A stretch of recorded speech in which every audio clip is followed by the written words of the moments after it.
All right, welcome back to the SMA Alumni YouTube series. Today we have Aaron Hobson and Suzanne Brandt. My name is Joe Mullins. And I'm Cassidy. And we'll just start with a quick introduction. If you guys could kind of give us a description of your career journey so far and what you're doing today. Suzanne, you want to start? Sure. I'm Suzanne Brandt, was Suzanne Merrill when I was there. So since got married. Career journey so far. Well, pretty much as soon as I graduated from Ohio State with my master's, partially because of knowing Aaron, to be completely honest, I actually went up to Wisconsin where I am now. So I really, surprisingly, even though Wisconsin was a Big Ten school, we played them all the time, it just was not on my radar to go there, to be totally honest. I was such an Ohio girl.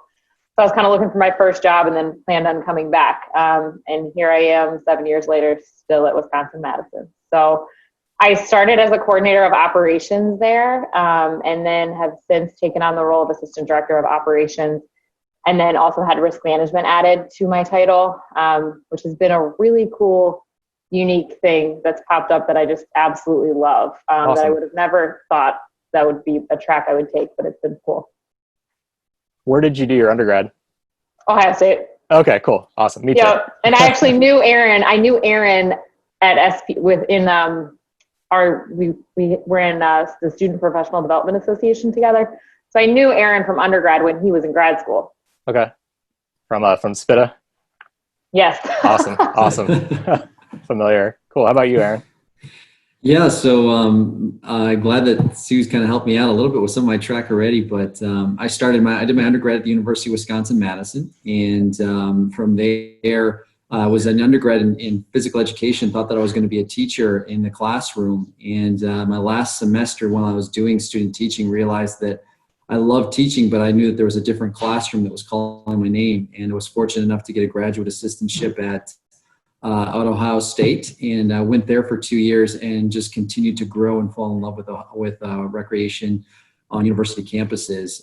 So after my graduate assistantship there, I went to University of Florida, where I was a coordinator in their competitive sports area, working with their intramurals and clubs. And from there, Suze will probably laugh at this, but it was kind of a scribble mark back and forth between Wisconsin and Florida. I left Florida and was fortunate enough to get a job and go back to my alma mater and work at UW-Madison, where I was an assistant director for 2 years in their competitive sports area before taking on the role of the associate director of programs.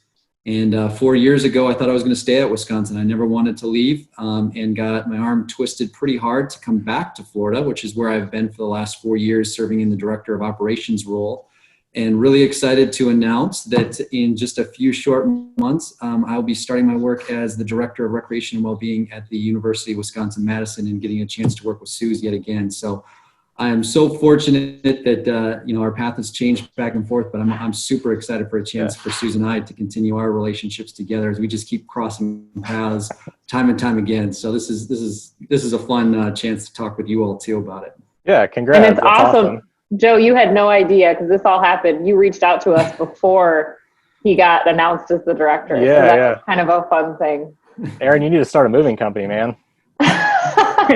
Man, we're in a whirlwind right now, that's for sure. Trying to, we have our third little one on the way in 2 weeks. Oh, nice. And we're going to try and sell a house and move across the country and start a new life in 60 days. So around the world in 60 days, that's for sure. Awesome. Suzanne, all during a pandemic. That's right, in a pandemic. Suzanne, you mentioned risk management was a part of your role now. That's something we talk a lot about in our sport law class specifically. Can you kind of expand on what that means from a campus recreation standpoint? Yeah, absolutely. I think it definitely varies by department.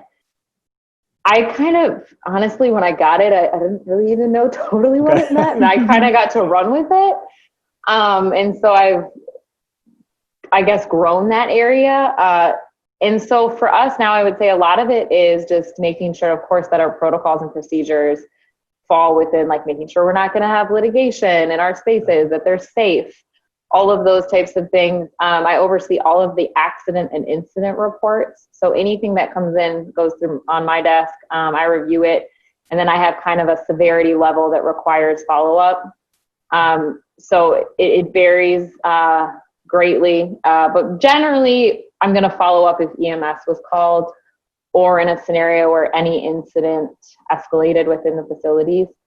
That's one area that's continued to grow with like, we just see, I always joke, but you see some crazy stuff in rec centers. I could write a book about the weird incidents that happen in our facility. So that has been an offshoot that's kind of happened. So I work really closely with UW-PD, which is our police department on campus. Wow. Also very closely with our campus risk management. A lot of the other things that's involved is really just making sure that there's consistency across our program areas in terms of our risk management protocols, that our first aid protocols are consistent, that our students are trained properly on all of them, that they know what their scope is. That's a huge one.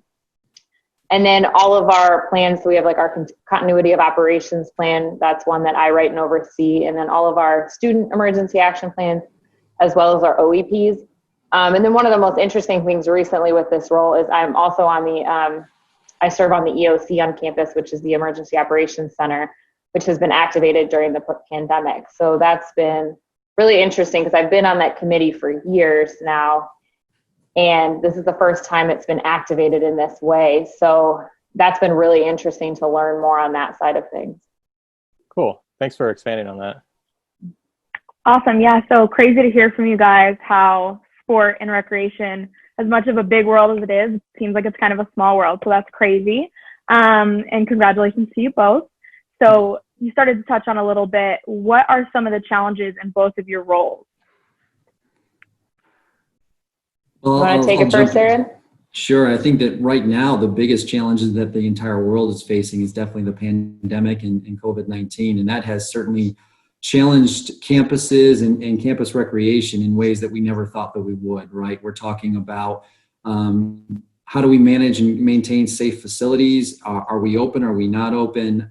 What is the policy to make sure that the students are safe once we do reopen? It has certainly put us into some really challenging ideas, but also has really stretched us to go into spaces that we thought that we never thought we might be. And it might be a virtual platform. It might be new ways of connecting with students and maintaining and engaging with students, even though they might not be physically visiting our spaces. So I will tell you, that's probably one of our biggest challenges. I know Suze has probably been inundated in terms of the guidelines and every guideline that's released across the country and making sure that we're prepping and preparing for that day that we can open our facilities. So I'll say that's one big challenge. Some of the other challenges that I know I face in my role, I handle a lot of our budgets, and there's a lot of conversations that revolve around financials. So are we financially stable? Are we able to create a future that we want to financially? And sometimes that creates some difficult conversations, but it's also a space that that's really important to make sure that we continue the work that we do. And I'll say also the other challenging thing, and this might actually lead into also my most rewarding space too, is working with students and with staff is very challenging, but it's also the most rewarding part of what I do. I absolutely love it. I cherish it. Those are the two things that I enjoy the most about my job, but they certainly can challenge you too. You know, there's always something that's going on HR related. There's always a way that you want to make sure that you give the best for your staff. And that in itself can be challenging when you have such a great, diverse staff working for you. I will largely echo what Aaron said. Obviously, current challenges are surrounding the pandemic and what's going on there. So I'm heading up our future operations team. So I'll have lots to brief Aaron on when he gets there. Look forward to it. So we have gotten through our initial phase of being cleared to come back to campus to modify facilities, but now we are just waiting on a lot of question marks related to actually when we could open and what that process is like. So it's been interesting because it has been one of the biggest challenges of my career, but it's also been one of the most interesting. And like, I feel kind of bad saying that because it's obviously a terrible situation that we're going through, but I've really been trying to look at it like this is a really unique time to expand, grow their skill sets, learn to adapt a little more. So that's definitely a current challenge. Absolutely. Thinking about some of the other ones. For me, one of the biggest things was transitioning from being working under someone and then moving into a manager role with professional staff in the same department. but it's been same as Aaron, one of the most rewarding things. But I've also it's been challenging for me to move out of direct student supervision because I really love that side of things. So as you kind of get more into the admin side, your job and your world shifts. What you have to focus on is very different. I know this week we had a bunch of interviews that normally I would have sat in on for students, but there was literally no way that I could make it both work. And that was kind of hard for me because we're bringing on this crew and I won't know who they are. So learning kind of that separation is challenging. Cool. I spoke with Dave D'Angelo and Andrea Hall yesterday, and they both said that was one of the things they didn't like about kind of as they moved up in their career, they kind of got separated from students a little bit. Yep. Yeah, it happens with all of the positions, and that's trust in the staff that works with those students and trusting them in that building. But it's also it's disheartening. You got to find new ways to connect with those students. It may not be working them on the day-to-day operations, but it might be, you know, a mentor group. It might be a one-on-one situation. It might be a director's group, anything along those lines to make sure that you still stay connected with the students. But as you move up in the organizational chart, you get more distance from your students, and it challenges you more to make sure that you create opportunities that still exists for you to engage with the students and connect with the students. Cool. Kind of moving into our next question, who has influenced you the most in your career, and kind of how? Aaron, you want to start? Sure, no problem. Go ahead. I'll use Suze. I would say for me, Mike Dunn is my initial one that comes to mind. He is the one that got me into rec in the first place, and really opened my eyes to the fact that it could be a career. I had thought that I was going to go to school and become a teacher and a coach, similar thing to Aaron. And his level of dedication, his kindness, I just adored him. He was so wonderful. So he really got me down that path. And then I was really lucky to work with Rob Yack at Ohio State. He was my supervisor. He's since left that department, but he's over in the union now. And he was so influential in just the approach to have with students. Honestly, he's one of the funniest people ever. Agreed. His dedication to everything, he's just so good. His perspective is amazing. So working under him was really, really impactful for me. Honestly, recently, it's been our interim director, Mick Miyamoto. He is not a rec sports person at all. He came from other areas of higher education. And I have learned a ton about what thoughtful leadership means from him. So really, Aaron, I can't wait to have you, but I'm really going to miss connecting. Wish we could have like a consulting role for him.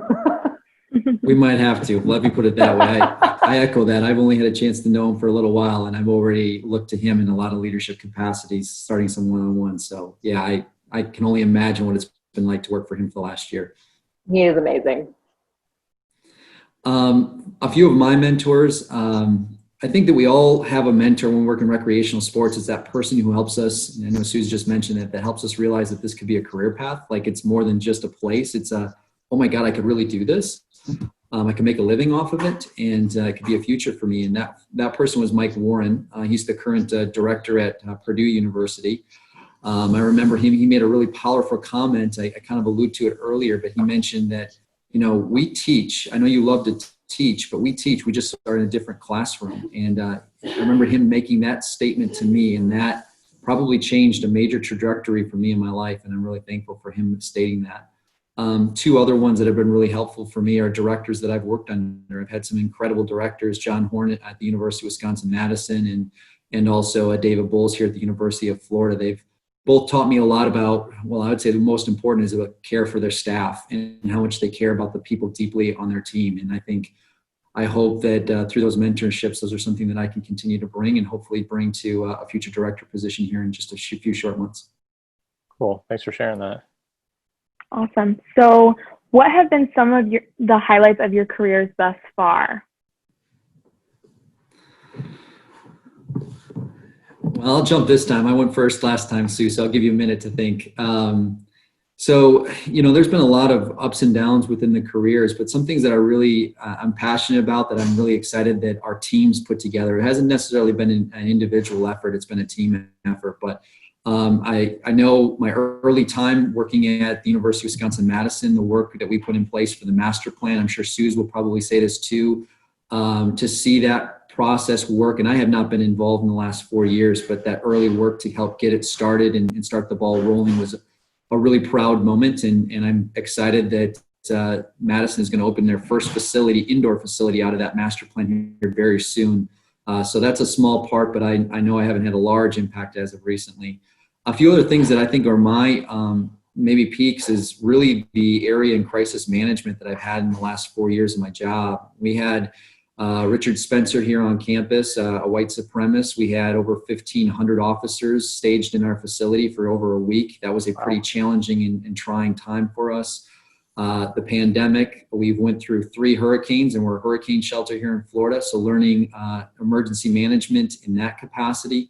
And then even we survived a tornado that hit our facilities just about 6 months ago. So I would say a lot of those are some really work that's been tiring and really took a long time to get through, but was really influential and a pride points that we came out looking even better than we did before those situations occurred. All right. All right. Highlights. I'm going to have to go with what Aaron said as well. Passing the master plan was huge, and it's super cool to see it come to fruition. Again, when you're a new coordinator like I was, you never really know if how long you're going to be at a certain school. So the fact that I've been able to stay here is so awesome from the standpoint of being able to open this facility. And now I'm in a role where I'm really involved in the actual opening of it. And my team are going to be boots on the ground, really getting things up and running, which is awesome. It is a gorgeous facility. Aaron, have you seen it recently? I have not, other than the pictures and some of the walkthroughs. So I'm eager to go and walk the space. Yeah, it's amazing. It's absolutely amazing. And so it's been really interesting to be a part of that. And then we're also starting construction on another building this year as well. So it's just nonstop, constant change. But it also means that no day is ever the same. So that's great. That's awesome. That's an overall highlight of this career that I love. You literally cannot be bored. If you are bored, that is on you. I always say that. That's fair. So that was definitely a really big one. And then overall, for me personally, going back to the risk management side of things, growing a lot of the different relationships that we have on campus in the risk management area is definitely a highlight for me. And it's become something I'm really invested and passionate in, and I want to keep rolling with it. So I would say that was like an unexpected thing that's definitely turned into a highlight and a passion point for me career-wise. Cool. Yeah, go ahead. I think it's really cool that it's very interesting that both of your highlights kind of touched on adversity and things that are kind of unprecedented in the world and ended up becoming really great things for you guys. So hopefully we can see a lot of good coming after this pandemic. So yeah, we will. You guys both kind of mentioned this, like, your work with students you kind of really enjoyed. You guys both, did work as undergrad and graduate students in rec and campus rec at some level. So students play a huge part in making, campus recreational sports successful, both from undergrads and graduates. Can you describe kind of what kind of mentoring goes on between staff and students in your roles? Go ahead, Suze. All right, I can jump in here. So it was interesting. I definitely found that for me, the relationship building was different at Ohio State versus Wisconsin. I can't really totally pinpoint why, but definitely different cultures in terms of student staff, both amazing. At Ohio State, I would definitely say it was, and I should just say more overall, it's coming in and you don't want to be their friend per se. I think that's an important piece. And that can be challenging, especially when you're like brand new in the career. And you're a new GA, you just graduated as well. So kind of making sure you set those boundaries, that they respect you. That's obviously really important. But at the end of the day, you also want to find the common ground. You want to make sure that you have a good understanding of what their goals are. So it's okay. A lot of the students that work with you are not going to go into recreation, and that's okay. But how are you tailoring how you supervise and the skill sets that they're getting on the job to make it something that they can do in the future. And then definitely also just having fun with them is very important. I always love to laugh. I was at Wisconsin, I had this little cubicle right behind the student's desk. And so, I mean, they would like forget that I was there. So I literally knew everything that was going on in their lives.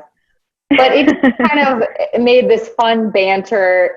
I was happy to finally get in the office, but also kind of sad because I enjoyed just the random conversations that would happen. We had so much fun. But they also, one of the really unique things about our world is oftentimes students come in, and Wisconsin and Ohio State, they're such big schools. And so they may not find a connection with the professor. They just may not have an adult that they can trust per se. And we often become those people. So, you know, you end up working through some really challenging situations with students. You also end up getting to celebrate really amazing things about them. But kind of going back to what I said before, it's cool. I mean, you got students are so different at the different schools that you go to. It's so similar in a lot of ways too, but it was just really fun kind of getting to adapt and learn and grow as a supervisor in both schools that I've been at. And Erin's been at way more places than me, so. Cool. Boy, that's a tough act to follow there. You know, mentoring for us it's something that just happens very naturally in the field that we do, which is part of the fun part of what we do. And it happens naturally where a student may stop into your office and you're just intellectually curious about what they're doing and who they are and where they're from. And that conversation alone just always ends up sparking a deeper relationship that it constantly evolves. And we get to be part of their lives for 4 years, maybe even longer. And some of our best stories are those students that came in their door as a freshman and now are leaving as a senior or a super senior. And we've got to see them grow and change into this, you know, beautiful person that they didn't even know they could be. And that mentorship process is invaluable. That's the part that we love the most about our job. We all have that special story of that one or two students that we've been able to impact their lives. And frankly, that makes our jobs worth every minute of some of the challenging times that we face. You know, how do we do it specifically? Sometimes it's just being a person and listening. And it's amazing how, you know, Sue said this, you know, we both work on campuses that are 40,000 plus students. And these students will come onto campus and they just need to know that they're not a number. They need to know that someone cares about them, that someone wants to know something more about them or knows more than they're just a number or a UFID number or, you know, Badger ID number or whatever the number is, WISC ID number. They want to know what that is. And that's the place that we can be. And I think that's something that's really special about recreation on campus is we become that special place, that community that creates a smaller group and a sense of place for university campuses. And it all starts with mentorships, but it just starts with a conversation and an open arms and a big heart. That's awesome. Yeah, that really is what it's all about. That's incredible to hear. So why did you guys choose Ohio State for your master's degrees? All right, I chose Ohio State. Well, I actually took a gap year in between undergrad and grad school. And in undergrad, I was really big into outdoor adventure. So I actually worked over at the ARC in the OAC. And that was my thing. I loved it out there. I wasn't quite sure yet, so I decided to go do an internship out at the NERSA headquarters. Did that for a year, and then knew that I was going to look for a GA. And actually, I thought I would probably go outdoor rec. And then I made the decision to broaden my horizons a little bit and look at like member services type operations things, just because outdoor can be quite a niche. And while I loved it, I just wanted to see what else was out there. And I actually ended up meeting with Rob and had just the best interview. He's so funny. I remember distinctly choosing to eat grilled cheese and tomato soup at a in-person like dinner interview, which was a terrible idea. Like, don't ever. That's awesome. It's like a Parks and Rec episode. Yeah, don't ever order that here. I mean, eating interviews are just awkward to begin with, but Sure. And I mean, really, who doesn't want to work for Rob? He was just hilarious. And immediately I'm like, yeah, okay. So I was lucky enough to get offered that position. And I really think it was long-term has turned out to be a really positive thing, because it did give me the ability to eventually then get into operations, which has been my thing. So definitely glad that I ended up going that route. Yeah, it was just kind of a no-brainer to go back to Ohio State for that. Cool. Well, as I mentioned earlier, I really had no intention of going into campus recreation or even pursuing a master's degree. In the state of Wisconsin, when you become a teacher and you get your teacher certification, they actually encourage you to start your job and work several years before you get your master's degree, because you're in a pay scale that they won't afford. Okay. I just anticipated going right into physical education. And I got a phone call from a gentleman named Kenny Hill. And he's like, hey, I want you to come out and take a look at this place and be out here and help with a flag football tournament. And that's all I thought I was doing, was helping with the flag football tournament. And I worked all weekend. It was a cold frost weekend. It was cold. But just did it. I enjoyed it, loved it. And before the end of the weekend, he was asking me to apply for this job. And I had no idea what that was like. So my reason to go to Ohio State was probably really impacted on my interview days too. When I was on campus, I was just awestruck by how beautiful and incredible the facilities were at Ohio State. I remember walking the RPAC and thinking, Ohio State students get to come visit this every day. And at that time, we were comparing that with Madison. I mean, this was literally two ends of the spectrums. You had the North Pole and the South Pole in terms of what students were using and what kind of spaces they were in. You're at a bomb shelter in one, and you had this beautiful, it was a bomb shelter and then a bomb, a beautiful place. And I remember thinking that this is just the place that I've got to come. I can only imagine what recreational sports is like in this space. And then I was very fortunate to find out that the sports management program was just as strong as the facilities there, and it was even connected to the building. I'm like, this is a win-win. So that was definitely my decision to come to Ohio State. I never applied for another GA position. I never went out to the traditional NERSA and applied for roles. I was a one-stop shop and applied, and it was either there or nothing. So I was really fortunate that everything played out the way that it has. That's awesome. It's kind of cool to see how people kind of came to Ohio State and like what kind of, it's never really a normal situation. Like it's not what you would think. Aaron really had to sell me on the people when he, I had to come onto campus at Madison after being used to Ohio State's facilities. Yeah. That's hilarious. There's no doubt. And I'm so thankful that Suze and the team are about to change that with opening our first facility. But yeah, you're trying to sell people and the best people across the country to come, and you're selling them facilities that look like they probably should have been tore down in the 1960s, let alone be here in the millennials. So I'm glad things are changing for the Badgers. Yeah, it's certainly a highlight of the student tour. I think I always see the big family tours go right past the RPAC, obviously on purpose. Yeah, we're not on the tour at Wisconsin, so they avoided our facility. That should say something, but now we will be. I'm sure. Yeah, that's awesome. That's hilarious. Thinking back to your time in the sport management program, you guys both did GA-ships and things like that, but do you have a favorite memory from kind of going through the program, or maybe a couple memories? I'll jump in. One of my favorite memories, part of the program, we, one of our classes, we were required to do kind of a marketing plan and everything and put it together an entire program. And we did the silent auction, and it was really cool to put that together. And we did ours at the Huntington Stadium with the Columbus Clippers. It was just a really cool project because you're actually applying what you're doing from the textbook, and ultimately you have this big project that your whole class is working on in tandem. And it was just a really cool thing for our whole cohort to kind of reap the benefits, but also feel like you're giving back because you were connecting with alumni and you were connecting with other organizations to get donations. So you're developing relationships in future fields that you might be in. It was just a perfect capstone to the cohort and to the degree program. So I just always love that one. Cool. Yeah, it's a sore subject with us. It got canceled this year, obviously.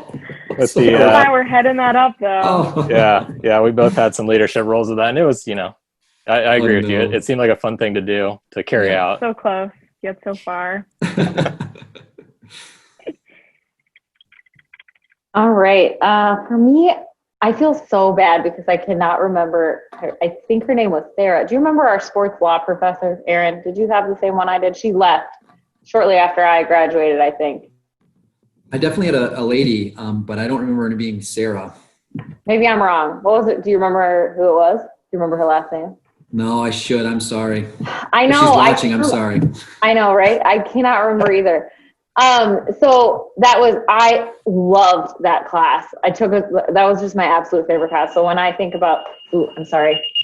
Sorry You're about fine. that. I am a volunteer firefighter and we just got a page. Cool. Anyways, and my dog also usually goes nuts. So thankfully he didn't go crazy on that one. It's all right. This is real life.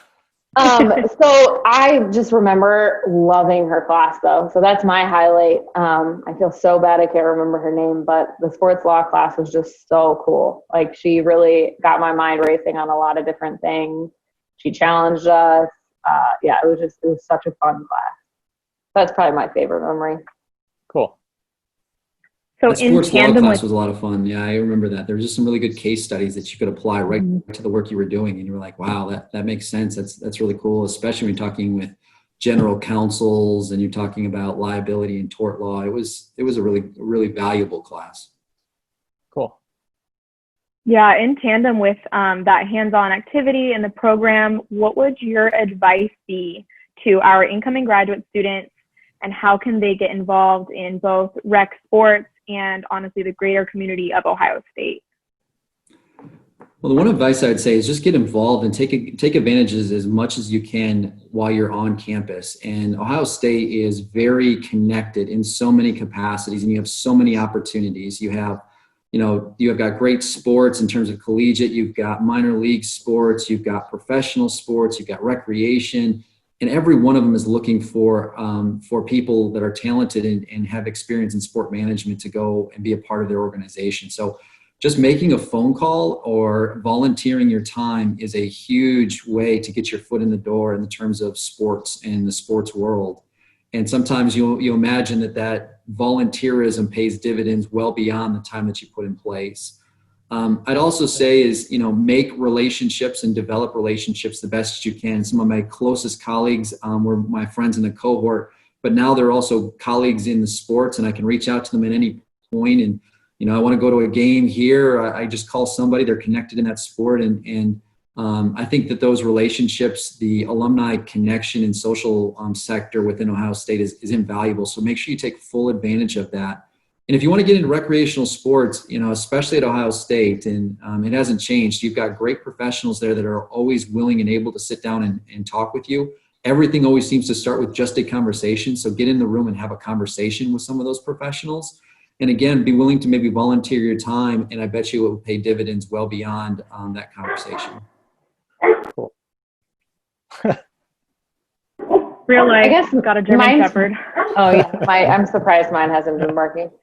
I suppose mine's probably a little different than Erin's, just because it is definitely, when you're coming in you did your undergrad at Ohio State, it's going to be a slightly different probably experience just because of maybe how you were involved as an undergrad and whatnot.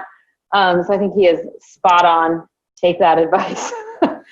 I know for me, I just think Ohio State does it right when it comes to student life, and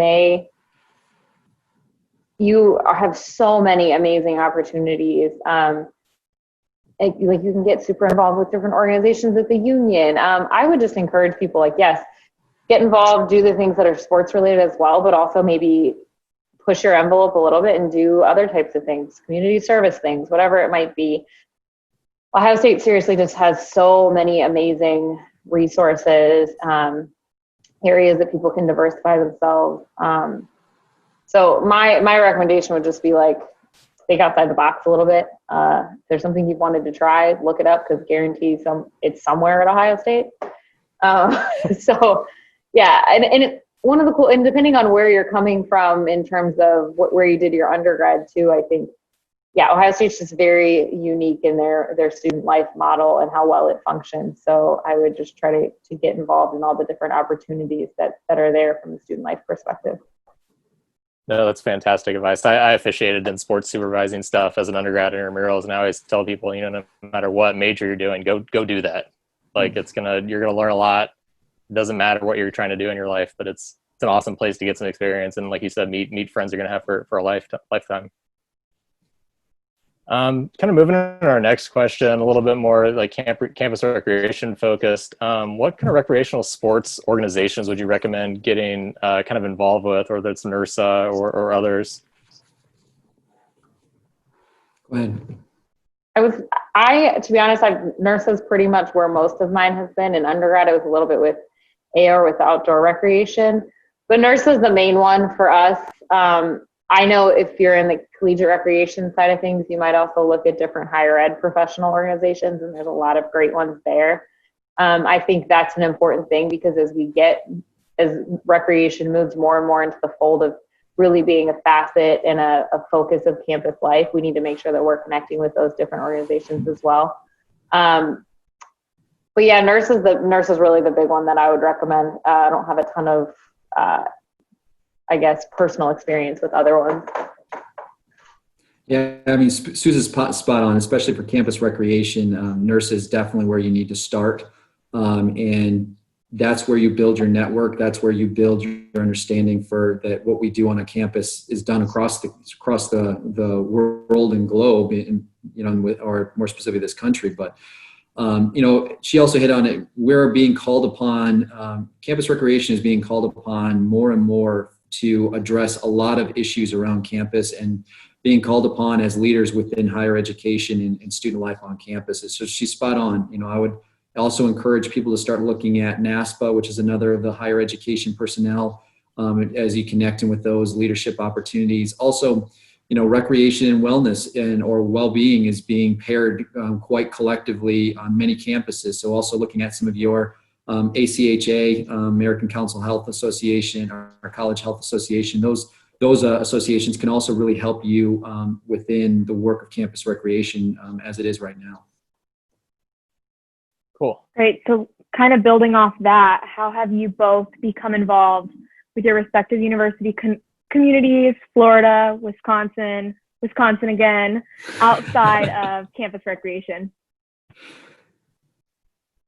Well, I'm very fortunate, just like Sue said, that Ohio State has such a strong student life. Here it's called Student Affairs at the University of Florida, and strong student affairs and student life models allow for a lot of opportunities to collect or connect across campus and be involved outside of just campus recreation. In fact, it's an expectation.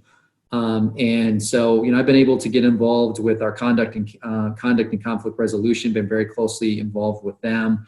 Campus partners, UPD, I know Sue's mentioned those at there. Athletics is another partnership that we have oftentimes within recreational departments. We work very closely with the CARE area, which is our crisis for students and students that are in a crisis situation. So we work very closely with them. One of the greatest experiences that I've ever had was on our campus here at Florida. They allow professionals in student affairs to serve as the emergency dean on call. And basically we receive the phone that all emergencies happen, whether a student is transported due to alcohol, if a student commits suicide, if a student is Baker acted, or any other in between of all of those things. You're the first person to get those phone calls, and you're responding to those events. And I can tell you, that has helped also me to really understand the value of student affairs, and also be very connected on campus to better understand the work of others that we're working closely on campus. So those are some things that I've been very fortunate to be involved with in my career the last few years. Yeah, Aaron, when I was reading about you kind of heading up the hurricane shelter, I was like, that's not something that I would expect a director in the rec sports to be doing.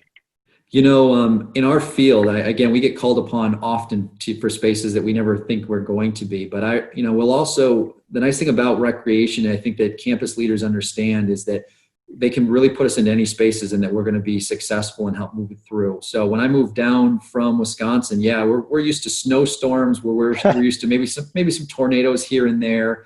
But I had never lived through a hurricane. That was a new one from my list. And then not only that, but I was down here for a year. They hadn't had a hurricane in 10 years, a complete decade. And my first 3 years, we had 3 of them activated hurricane shelter, and all 3 of them, including Irma, which is one of the largest storms ever to go through the Panhandle, period. So yeah, that was a baptized by fire kind of piece where you learn, you live, and Sue's mentioned this too. She's working in a lot of the OEPs, the COOP plans. I had to rely on those, and I'm glad those people that write them, because I had to follow it to a T, because I had never lived with it personally, so I had no anecdotal information. It was literally, I hope that whoever wrote this knew what they were talking about, because I'm going to follow this to the letter of the law. So interesting. For me, I think it's been really interesting here, because we recently did transition to being a student life model. That was, well, I guess not recent, it was 2 years ago. Feels recent. It's recent. Time flies.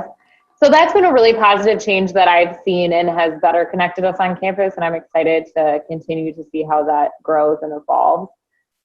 In my area, I'm on the Diversity and Social Justice Committee, which is a student affairs wide committee. And that's been a really great experience and connected me with some really awesome people on campus.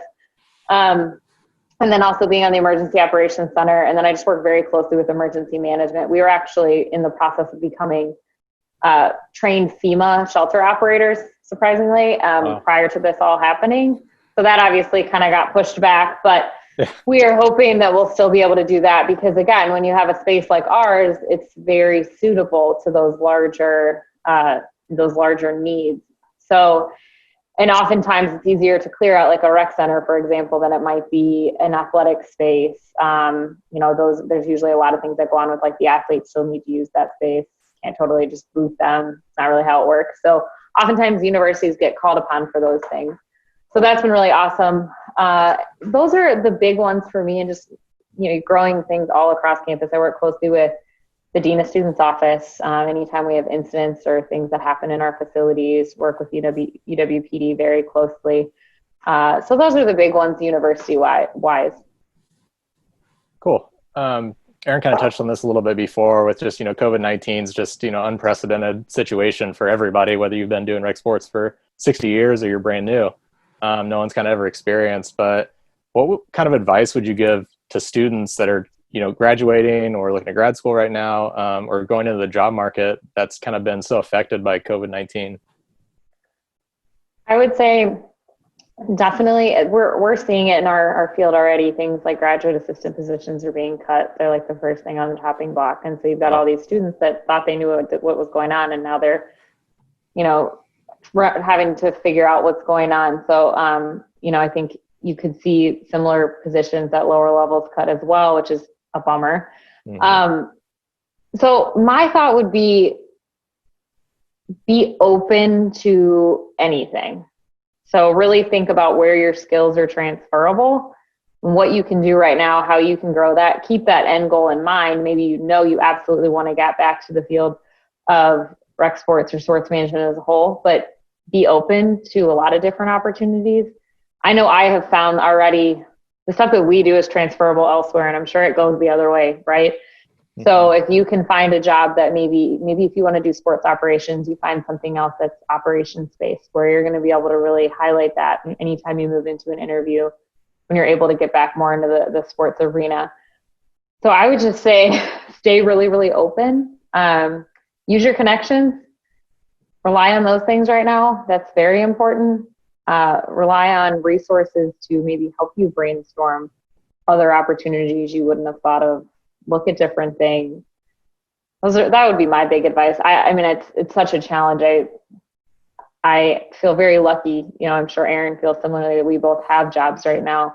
And I can't imagine going into the looking right now would be challenging for sure. Yeah, I read that question that you all provided to me, and that was one that I kind of went, whoa, I'm not sure that I've got the answer for anyone. And I think it's because it's unprecedented, right? We haven't had the experience. No one's went through this. So how can you give advice to a situation you've never lived or anyone's never lived? Sure. But I think a couple of things that I would say that translate for any type of job searches is be patient and understand that it's a process. Things will change. The economy will bounce back. People will start hiring again. Sports is so important to the livelihood of this country that it's not going away. It may take us a while. It may have be sidestep for a little bit, but arenas are going to be filled. Campus recreation is still going to have students on campus. Parks and recreation, whatever field you need, that space is always going to be there for our students. But it may just be a time that's difficult. And I think Sue's did a really good idea is thinking outside of the box for what you want to be. Your dream job or your first step that you might be looking for, you know that you might have to take a side step to be able to come back to that just in this time thing. Find something to keep yourself busy and build your resume. So that way when that job does get unfrozen or that job does get created again, and that bubble happens in terms of there's going to be just an influx of positions, that you're prepared to be able to pivot real quickly. But be patient and understand that this is not the first time that there's been these types of economy impacts, and it won't be the last. But my heart goes out to those that are looking for their first jobs right now, because I just know that it's one extra challenge. And the search process for your first professional position can be really daunting if you let it to be. Cool. Thanks for that advice and the empathy, obviously. Yeah, that's great advice, and it's practical. So I'm sure everyone would really appreciate hearing that. And going with that, campus recreation, it's such a vast area for people to come together. So what impact do you see the field of rec sports having in regard to furthering the conversation, making a positive impact when it comes to diversity, inclusion, and equality? I'm really, really happy that you all have this question in here. I think it would not be right for us to not address this topic. It is unbelievably important. And we have a duty to address it in a lot of different ways. So one of the big things is our programming. Are we thinking in a way that is inclusive to everyone? That's a huge one. I'm sure Aaron has even more expertise than I do on that area with his programming background. So that's really important. The next is our hiring practices. And we need to continue to push those. We need to get more creative. We need to really ensure that we are hiring a diverse workforce in those areas in overall. And then I really see this one in the biggest way that I think we can have an impact is in terms of our mentoring and in the conversations that we have with students, in the trainings that we hold, and the ways that we open them up to different things. It is so critical, especially, always has been critical, but we need to be having those challenging conversations, and we need to not be shying away from them. Even though, maybe in the past we have, I think we need to critically be looking at, how are we challenging our students? We've done a diversity forum for, maybe the past 4 or 5 years at UW, and it's a great opportunity for students to come together and really push boundaries, get uncomfortable. But, doing something like that once a year is not enough. We need to be doing it daily. As supervisors, we need to be calling it out when we overhear bias and things like that in our students. We need to be okay having those conversations. We need to be helping our students know how to address it when they hear it, when they're out and about in the facilities. And then we need to be making sure that we have policies that are inclusive in all ways. So if someone came in wearing something that was a racial slur on their shirt, we're not twiddling our thumbs, not sure what to do, that we have a clear action that we can take and a clear stance that we're not okay with that. And we know we are going to be able to do X, Y, Z to make sure that that's not happening in our facilities. So, being proactive, but also being prepared. So if something does happen, we are able to take action right away in regards to those things. So I'm sure Aaron has lots of good insight on this as well. Well, I'll say the first thing is, as someone who's about to transition to RecWell at UW-Madison, and knowing that the staff are answering questions that way already is really reassuring that we've already started some of the work that we need to on that campus. So, Susan, I'm thankful for the space that you're already working in and some of the charges that you're already leading for that team.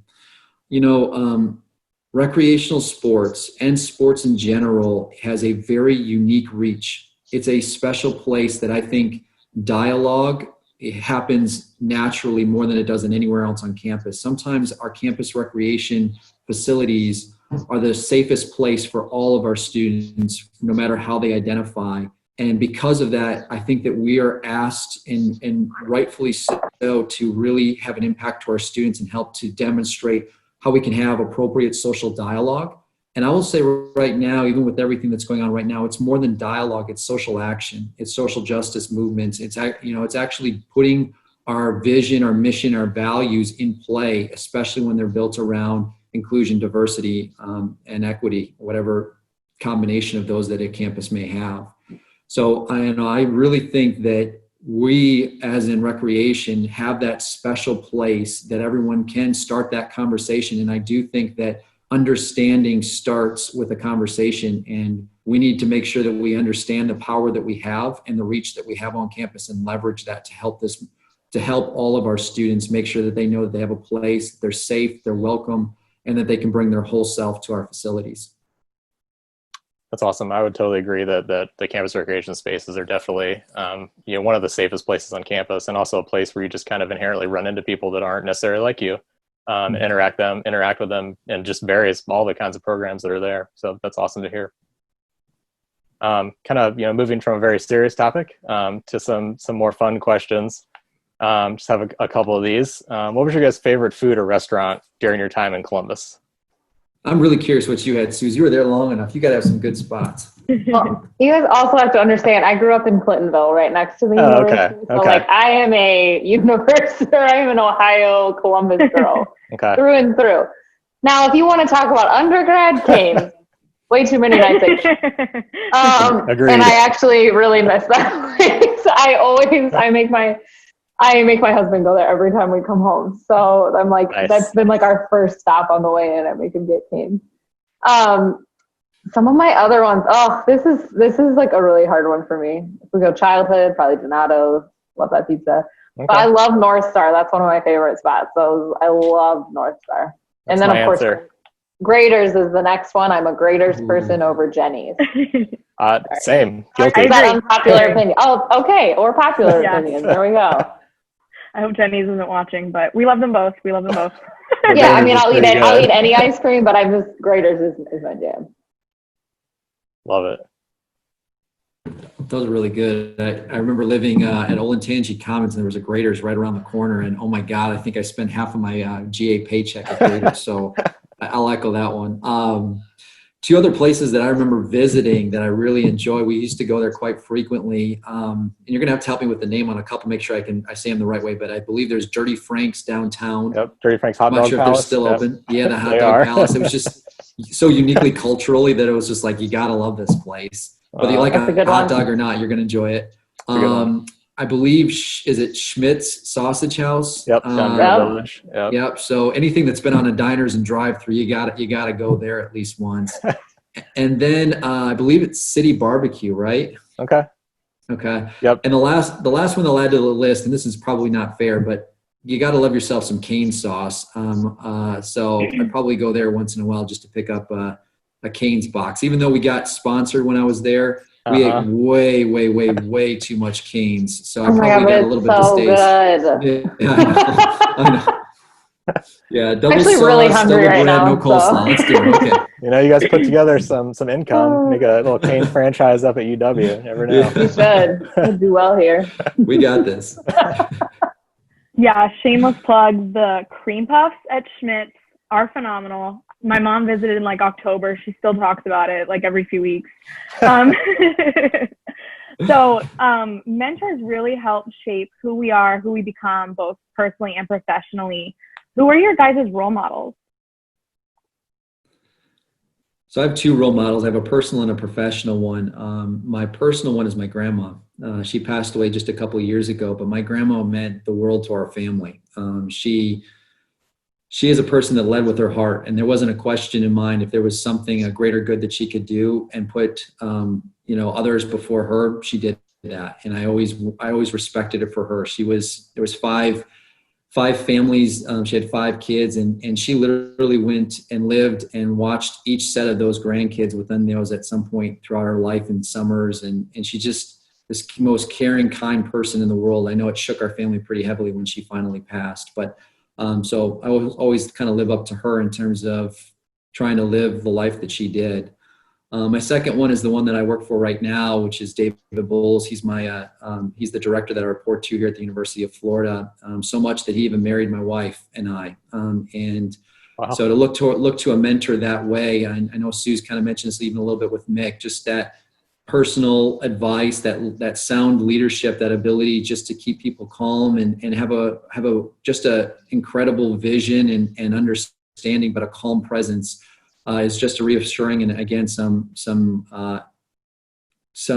characteristics that I hope that I could emulate at some point in my life. That's awesome. Thank you. All right, since we're going personal and professional, I'll do the same thing. Okay. Sorry to set you up. No, personally, I'm really lucky. It actually ties in professionally a little bit as well. My dad was an administrator, an associate director in the College of Engineering at Ohio State. He retired a few years ago. So I was really lucky to have insight from the fact that my dad was a higher ed professional as well. And I always joke that Mick Miyamoto and my dad would be best friends because they are clones. They literally even have the same briefcase. Like, I wish I was kidding, but I'm not. That's amazing. My dad will send me emails and I send them to Mick and I'm like, you need to read this thought, you guys. And he's like, oh my God, this is great. So again, they're very thoughtful in their leadership, which is so important. And my dad does the most amazing job of stepping back and looking at how everyone is affected. And I think that can be really challenging to take a step back, look at the bigger picture. And I think we've all been tested in a lot to really have to take a step back and realize what's important in a lot of ways in the last few months. But my dad's kind of always done that. So I would say that he's definitely someone that I look up to professionally and personally. Doesn't think a mean thought about anyone, which I think is pretty rare. Personally right now, I have to say, I guess it's kind of professionally, I should say. I would have to say right now, it is the fire chief that I am training under. He is the most passionate teacher I have ever interacted with. I mean, it's insane how I've never learned so much. And he just has this plethora of knowledge. I mean, he stays up till 11 p.m. a lot, teaching us. And I think it's just kind of the world of firefighters. They have very weird schedules, but that's been really cool. So just passionate mentorship, I think, is important. That's awesome. Who was your favorite sports team growing up? Or teams? I know most people have multiple. I mean, I have to say Ohio State for me, but specifically, I really loved the basketball team growing up. So same. Kind of a no-brainer. You live in Columbus, you're crazy if you don't love Ohio State, right? That's right. I was the same way, but just more with the hometown. I was originally born and raised in Wisconsin, so the Badgers were my special team. So excited to go back and be able to see them more often. But really, when you live in the state of Wisconsin, sports it's this common language around it. So I was a Badger, I was a Brewer, I was a Packer. And you're saying you're using past tense, Aaron. Do you mean am? Oh no, I could probably turn around and just see. I'll give you a tour of the house. We have more Badger stuff here than we do any sports. All right, just seeing where you stand right now. Oh yeah, we got Badgers all over. Still, we bleed red still in many ways. I need to let you all know I very hardly rep Ohio State still, so Nice. Don't worry. I get a lot of crap for it, but I'm all Ohio State, even in Badgerland. You gotta rep it if you're proud, right? Well, I mean, when you grow up there, come on, you can't be a turncoat. Yeah, especially if you grew up in Clintonville, you're 5 minutes away from campus. Right, yeah. Well, I'll share this story real quick. I remember when I was interviewing for my GA, they used to do it up in the stadium.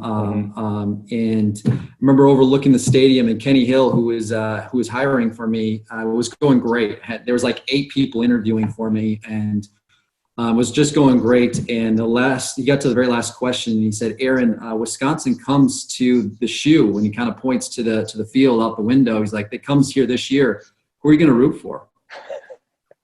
And I'm like, oh my God, well, what do you tell this person? I want this, I want to come here bad. And and I just, all of a sudden it clicked, and I said, "I'll wear red." Perfect answer. That's what I was thinking. There you go.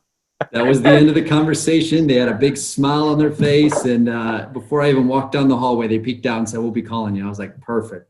Awesome. As long as you're not wearing the Quick stripy thinking. pants, all good. That's so funny. Expanding on that, what is your overall favorite sports memory?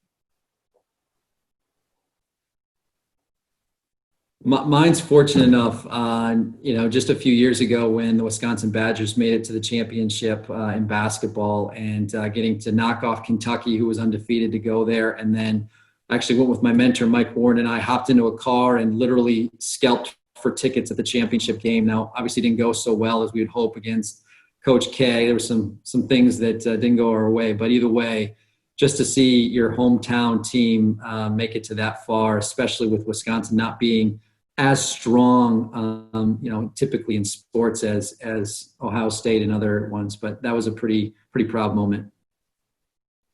Cool. I would have to say for me, it was in 2010. We got to go to the Rose Bowl when we played Oregon. And for some, I don't remember exactly why, but like I had volunteered for some service trip, but it got canceled last minute. So Student Life gave us free tickets to the Rose Bowl. Like, what? That was really random. So we were front row at the Rose Bowl. I mean, we had to get ourselves there. But it was kind of a no-brainer. So I had two friends, they had never met. So but I knew both of them, but three of us piled in a car and drove across the country to the Rose Bowl. Amazing. Went there, obviously we won. So fun. Coolest environment. That's such an amazing stadium to be at. As a sports fan, I think like everybody needs to just go to the Rose Bowl at least once, no matter what you're going for. It's such a cool place. And then we had to drive back overnight, literally straight through, because we all had to be back for classes because we were on quarters then. So wow. I don't know what it is now, but we had to get right back. So it was wild, but that was a wonderful memory. It is not a short drive. Worth it. No, it's not. I'm really good at sleeping in the car though, so it's fine for me. Oh, that'd be tough. Perk for sure. We're interviewing someone from Kentucky next week, so we'll have to ask if she's has the same memory from that game, Aaron. I doubt it. We got great tickets because all of Kentucky thought that they were gonna go to the championship game, and then they just started selling. They just wanted to get the heck out of town as quick as they can. So we were so fortunate. If you guys, we added one last question. If you guys weren't working in campus rec, what would you be doing? Ooh. Well, now I could tell you my answer would be I would be a firefighter. Okay. But that's new. That's new. That's awesome, though. I'd probably be teaching physical education. And if I didn't go that route either way, I probably would have went the route of physical therapy. Always really enjoyed that work in that space too. Awesome. Great. Well, thank you, Suzanne and Aaron, for joining us today, taking the time out of your schedules. We really appreciate it. We know that our viewers will definitely find your stories valuable. And thank you to everyone for tuning in to the SMA YouTube channel. We'll see you again soon. Thanks, everyone. All right. Thank you. Thank you guys so much.